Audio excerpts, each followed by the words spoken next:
अब डियर उसके बाद 2 देश और बच गए थे बाल्कन प्रायद्वीप में। 2 देश मतलब 10 हैं मेन रूप से, 2 देश और बताएंगे अलग से, बुल्गारिया और रोमानिया। बुल्गारिया और रोमानिया। और रोमानिया में एक पर्वत है बाल्कन पर्वत, उसी के नाम पर आप देखिए जरा, बनाता हूं डियर। ये आपका है डियर, ये पूरा हिस्सा आप देखेंगे ना, ये पूरा हिस्सा, ये देखिए ऐसे। अब इसको हम पूरा काला कर देते हैं तो देखिएगा ये 3 ओर से जो है समुद्र से घिरा है, 1 ओर 2 ओर और 3 ओर, तो 3 ओर से समुद्र से घिरे हुए हिस्से को प्रायद्वीप कहते हैं। चूंकि इसका जो रोमानिया है वहीं पर है जो है बाल्कन पर्वत, तो उसी के नाम पर इस प्रायद्वीप का नाम पड़ गया बाल्कन प्रायद्वीप। बाल्कन प्रायद्वीप में 10 देश, 2 अलग से भी नोट कर लीजिएगा, बुल्गारिया और रोमानिया। बुल्गारिया और रोमानिया। डियर आगे बढ़ेंगे डियर। एक बात और कभी कभी पूछता है, भारत का विभाजन किस प्लान के तहत हुआ था? अगर छोटा मोटा एग्जाम में है तो माउंटबेटन प्लान बता देंगे आप, माउंटबेटन प्लान। लेकिन अगर आप किसी बड़े एग्जाम में, यूपीएससी कैडर के एग्जाम में, तो आप बताएगा बाल्कन प्लान के तहत भारत का विभाजन हुआ था। मित्रों एक प्रश्न आपको फंसा देता, और मदर टेरेसा जिनको आपने बताया किस देश से रहने वाली थी?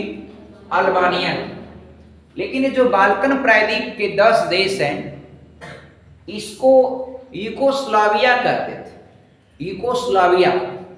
इस 10 देशों का जो पहले समूह था, एक अकेला कंट्री था क्या? यूगोस्लाविया। तो कभी कभी प्रश्न में पूछ देता है मदर टेरेसा कहाँ की रहने वाली थी? तो यूगोस्लाविया की रहने वाली थी, यूगोस्लाविया। क्योंकि यूगोस्लाविया एक अकेला देश था, वह 10 देशों में टूटा। वही बात है डियर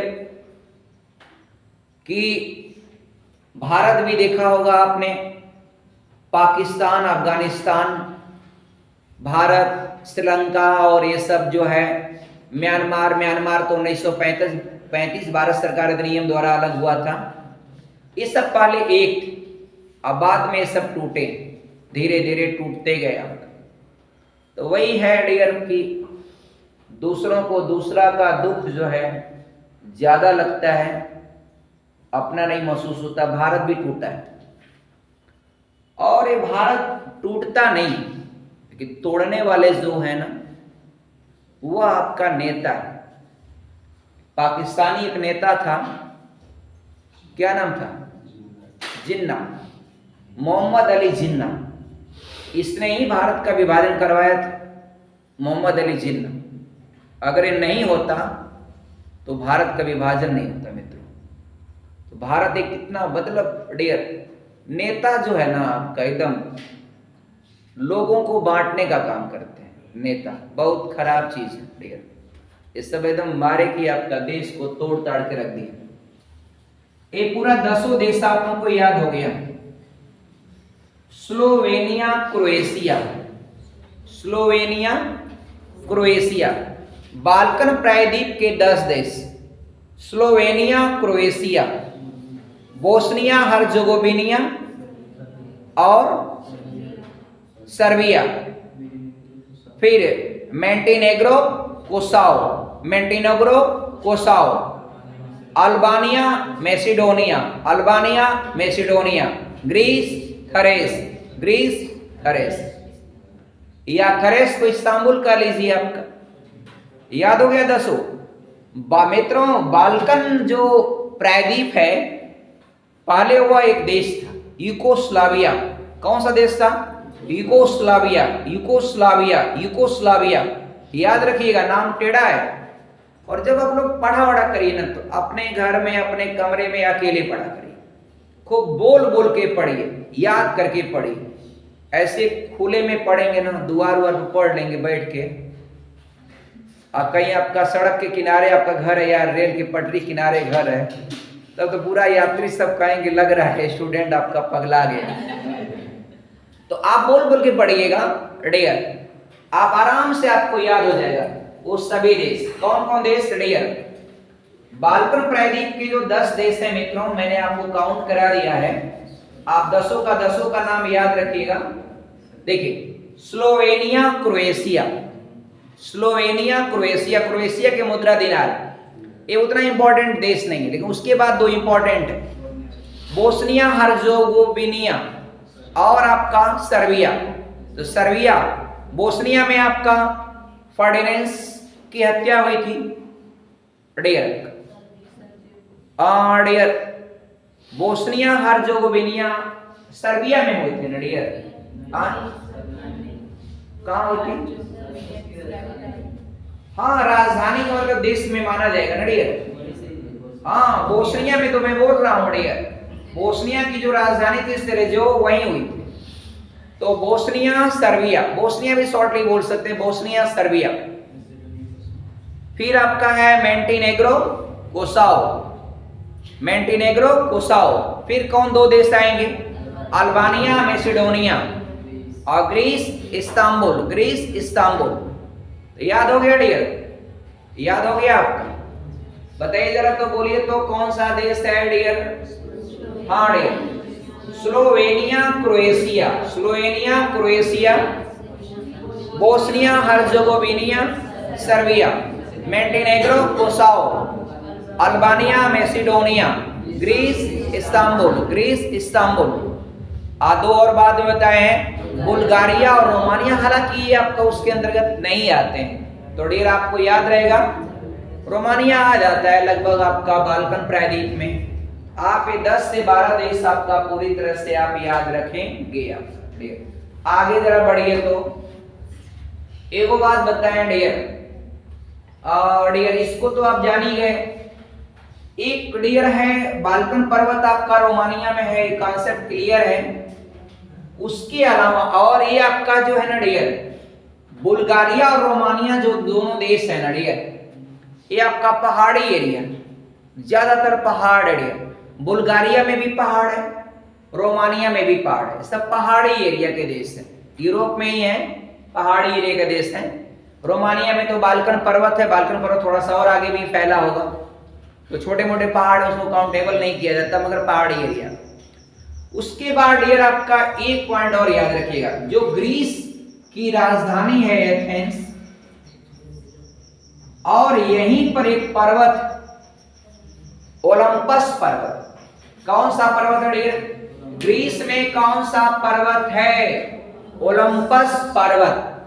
ओलंपस पर्वत के ही नाम पर वहां जो खेल का आरंभ हुआ था, उस खेल को नाम दिया गया ओलंपिक खेल।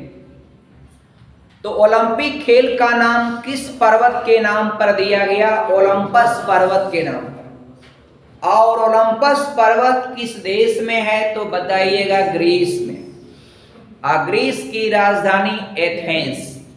किस समुद्र के किनारे? मेडिटेरियन सी के किनारे। आगे बढ़ेंगे डियर, आगे बढ़िए, चलिए अब कहीं तो बात हुई आपका।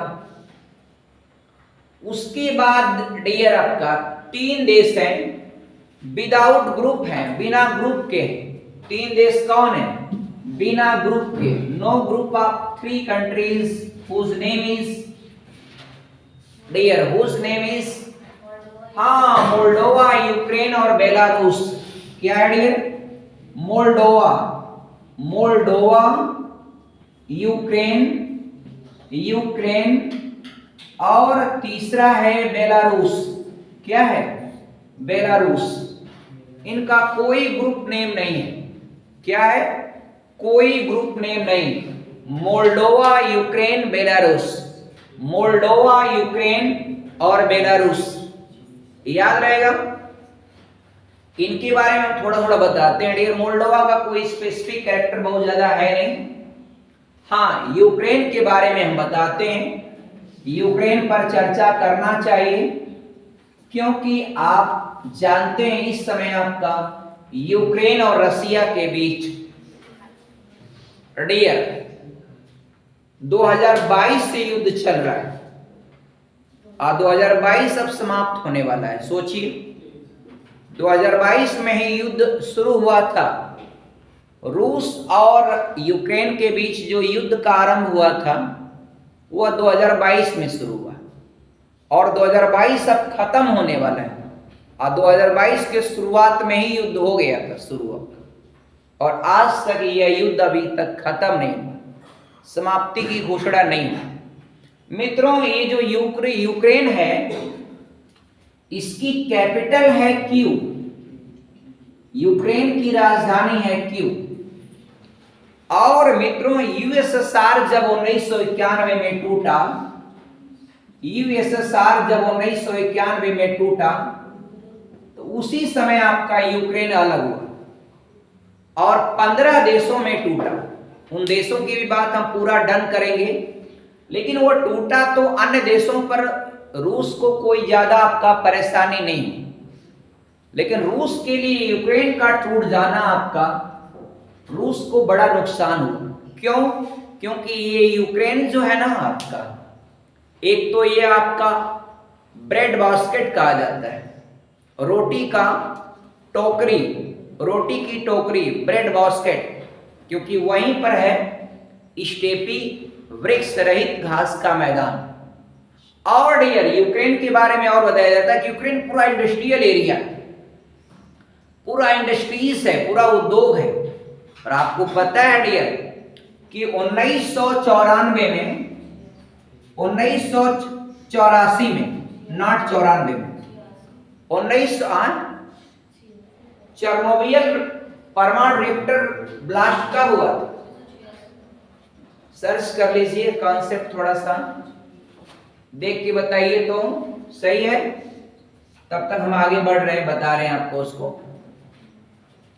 तो डियर यूक्रेन जो है ना, यूक्रेन के टूटने से प्रॉब्लम इस बात का है कि यूक्रेन पूरा आपका एक इंडस्ट्रियल एरिया। हाँ बोलिए, 86। बड़े बड़े लोग भूल जाते हैं, हम क्या बताएं डियर, हम भी उसी से नोट कर लिए थे आपका।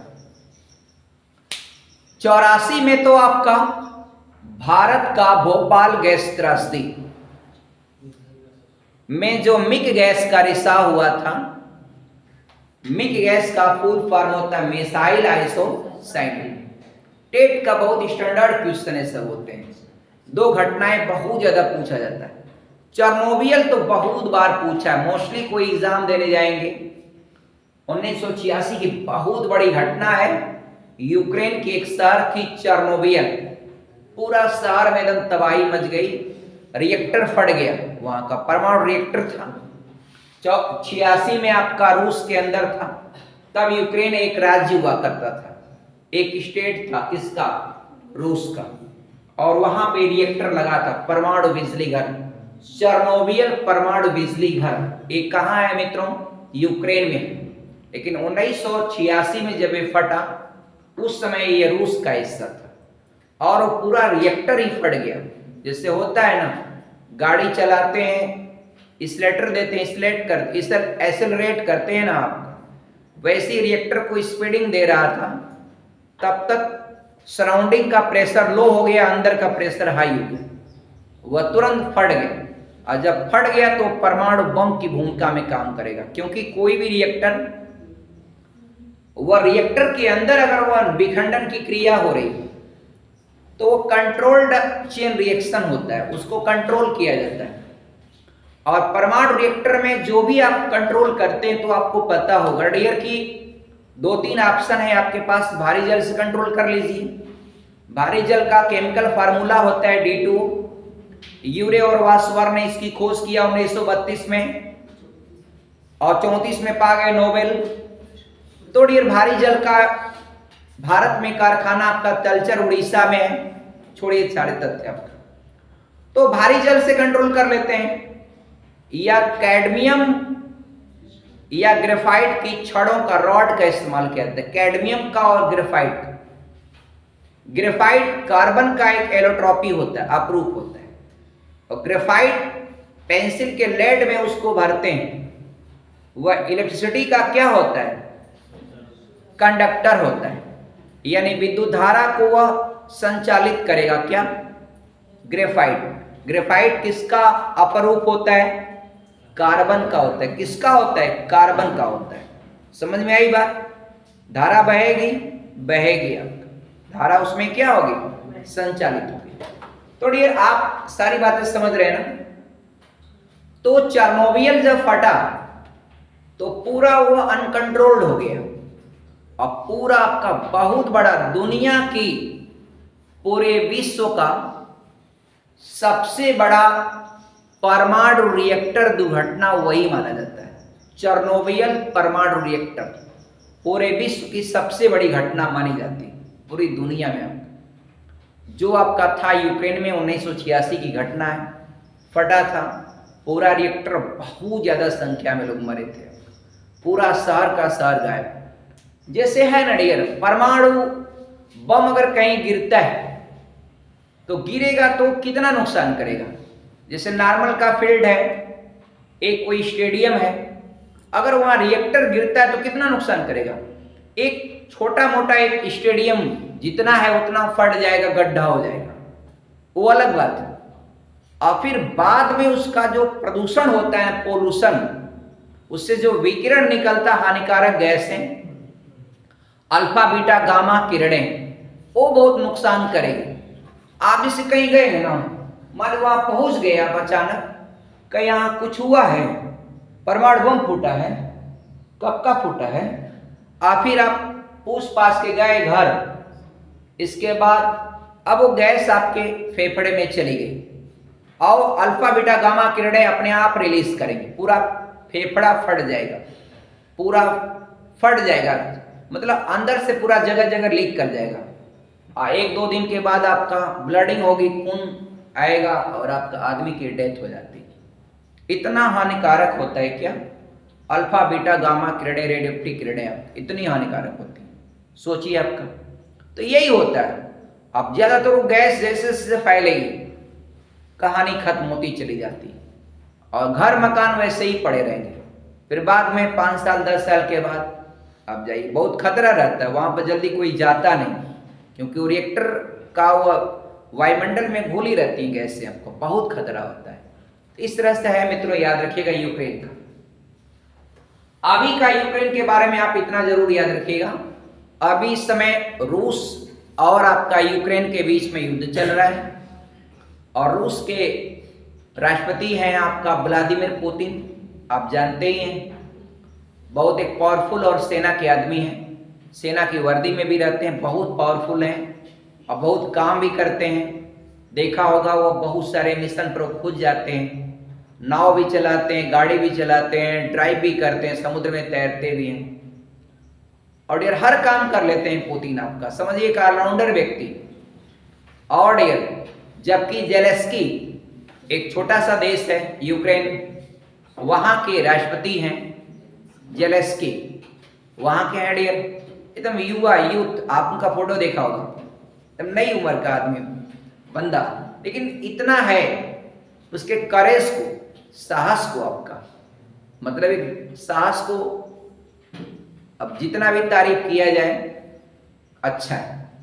देखिए साहसी व्यक्ति, एक छोटा सा देश है, अब स्कूटर है ट्रक से टक्कर मार रहा है, बहादुर कौन होगा?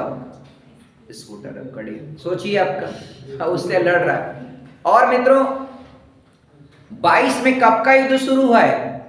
8 महीने से ऊपर बीत गए, आपका 7-8 महीने हो गए युद्ध को, और अभी लड़ रहा है, एकदम लड़ते रह रहा है, कुछ नहीं हुआ आपका, बहुत लड़ा, अच्छा संघर्ष किया। किसने? यूक्रेन ने। इससे रिलेट करके क्वेश्चन बहुत आएगा।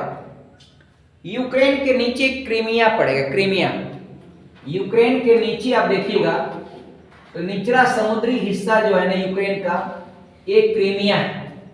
अगर आपको पूछता है क्रीमिया विवाद किन दो देशों का विवाद है, किन दो देशों के बीच में है, तो यूक्रेन और रूस के बीच में है क्रीमिया विवाद। और क्रीमिया जो है ना मित्रों, क्रीमिया पर पहले यूक्रेन का अधिकार था जब वो अलग हुआ था। 91 से यूक्रेन के पास था। और 2013-14 में रसिया इस पर आक्रमण कर दिया, रूस, और लड़के उससे आपका क्रीमिया को क्या कर लिया, अपने कब्जे में ले लिया। तो वर्तमान समय में क्रीमिया पर किसका अधिकार है बताइएगा? रूस का अधिकार है। कब लड़ा? 2013-14 में लड़ के ले लिया। अब इस समय लड़ रहा है ना, तो यूक्रेन का बहुत हिस्सा कब्जा किया होगा रूस, वो अपने में क्या करेगा, मिला लेगा। वहां जन्म संग्रह कराएगा। जैसे वहां आप रह रहे हैं, आपको बोलेगा, आपका डिटेल लेगा, आपको मारेगा नहीं, पूछेगा आप रसिया में आना चाहते हैं, आप बोलेंगे यस, आ जाइए, बस आपको हिस्से को मिला लेगा। अब ये रूस का हो गया। ऐसे ही कब्जा होता है डियर, ऐसे ही कब्जा होता है। आने वाले दिनों में आगे जरा बढ़ेंगे, उसके ऊपर बात और करेंगे। एक और बताइएगा हमें, टेल मी समथिंग। ये तीनों आपका डियर, मोल्डोवा, यूक्रेन, बेलारूस, ये तीनों आपका रूस से टूट करके अलग हुए। यूएसएसआर का फुल फॉर्म होगा union Soviet socialist Republic, union Soviet socialist Republic, USSR. कब टूटा? 1991 में टूटा। और टूटा मित्रों तो कितने देशों में टूटा? 15 देशों में। उन 15 देशों का नाम आप क्या हमें बता सकते हैं? Tell me the 15 country name dear. बहुत अच्छा डियर, आइए जरा बात करते हैं 15 देशों। देखिए 15 कंट्री कौन कौन हो जाएंगे डियर? देखिए 5 तो सेंट्रल एशिया के देश हैं, जिसको KKTTU, Kazakhstan, Kyrgyzstan, Tajikistan, Turkmenistan, Uzbekistan, 5 हो गया ये। और 3 जो है ना काकेसस के देश, Georgia, Armenia, Azerbaijan, Georgia, Armenia, Azerbaijan. एक काकेसस देश में 3 आएंगे, Georgia, Armenia, Azerbaijan, Georgia, Armenia, Azerbaijan. जा ट्रिक इसका। और 3 आपका डियर बाल्टिक देश हो जाएंगे। कौन सा? बाल्टिक सागर से लगे हुए 3 देश, एस्टोनिया, लाथीविया, लिथुआनिया, यानी बाल्टिक देश, यानी बाल्टिक देश, बाल्टिक सागर से लगे हुए 3 देश, उनको बाल्टिक देश कहते हैं, एस्टोनिया, लाथीविया, लिथुआनिया। 3 और देश आपको मिलेंगे बिना ग्रुप का, नो ग्रुप। अभी मैंने पूरा किया था उनका। हाँ, मोल्डोवा, यूक्रेन और बेलारूस। Moldova, Ukraine, Belarus. कितना हो गया? 3 3 9 5 14। एक खुद आपका कौन हो जाएगा? रूस। कौन हो जाएगा? रूस। रूस एक हो जाएगा। तो कुल इस प्रकार से ये 15 देश है। यानी यूएसएसआर 1991 में टूटा 15 देशों में। 15 देशों का नाम है Kazakhstan, Kyrgyzstan, Tajikistan, Turkmenistan, Uzbekistan, Georgia, Armenia, Azerbaijan, Estonia, Latvia, Lithuania, और मोल्डोवा, यूक्रेन, बेलारूस, और रूस आपका लड़ी है। तो ये आपका 15 देश है। फटाक दे आपका जो भी आपको बोलना है फटाक बोलिए। जिससे मान लीजिए यूक्रेन का देश, अरे पूरे यूरोप का कंट्री आपको काउंट कराना है या पूरा बात करना, पूरा आपका समझाना है। सिंपल बताइए, स्कैंडिनेवियाई देशों में 4 देश, नॉर्वे, स्वीडन, फिनलैंड और डेनमार्क, ये 4 हो गए। और नॉर्डिक ले लेंगे तो आपका आइसलैंड और ग्रीनलैंड को शामिल कर लीजिए, आइसलैंड और ग्रीनलैंड, तो ये पूरा नॉर्डिक निपट गया। उसके बाद बाल्टिक देश में आएंगे तो एस्टोनिया, लाथीविया, लिथुआनिया हो जाएगा। इसके बाद 2 देश आपका द्वितीय विश्व युद्ध के जन्मदाता, जर्मनी और पोलैंड हो गया। उसके बाद आगे बढ़ेंगे तो बेनेक्स ग्रुप, बेल्जियम, नीदरलैंड, लग्जमबर्ग हो जाएगा। ठीक, उसके बाद आएंगे तो फ्रांस, यूरोप का भारत हो गया। ऊपर जाएंगे तो ब्रिटेन मिल जाएगा, 3 देशों का समूह, इंग्लैंड, वेल्स, स्कॉटलैंड। और उसी में एमराल्ड द्वीप पर 2 देश, उत्तरी आयरलैंड और आयरलैंड, खत्म, उधर निपट गए। इधर आ जाइए, फ्रांस के नीचे आ जाएंगे, फ्रांस के बॉर्डर पे एक देश है एंडोरा, और उसके नीचे आ जाएंगे स्पेन, पुर्तगाल, उधर भी खत्म। आइबेरिया प्रायद्वीप खत्म, आपका फिनिश। अब उसके इधर जब बढ़ेंगे तो आपको ये देश मिलेगा गार्डियन। एक आपका छोटा देश मोनाको है, मोनाको के बाद इटली है, इटली में वेटिकन सिटी है, और इटली के नीचे में आपका माल्टा एक देश है। माल्टा बताएं, छोटा देश है जो मेडिटेरियन सी में आता है। इसके बाद आपको 2-3 देश बताएं, एक तो आपका स्विट्जरलैंड है, फिर आपका डियर ऑस्ट्रिया है, चेक गणराज्य है, और फिर आपका है डियर हंगरी और स्लोवाकिया, ये सब हो गया। इसके बाद आपका 5 देश मैंने बाल्कन के 10 देश आप प्लस 2 अलग से, एस्टोनिया नहीं है, स्लोवेनिया, क्रोएशिया, बोस्निया हर्जेगोविना और Serbia, Montenegro, Kosovo, Albania, Macedonia, Greece, Thrace या ग्रीस, इस्तांबुल। 2 और है सलमान खान वाला, उसकी फ्रेंड वाला, ये बुल्गारिया और रोमानिया, वो भी डन हो गया, 12 हो गया।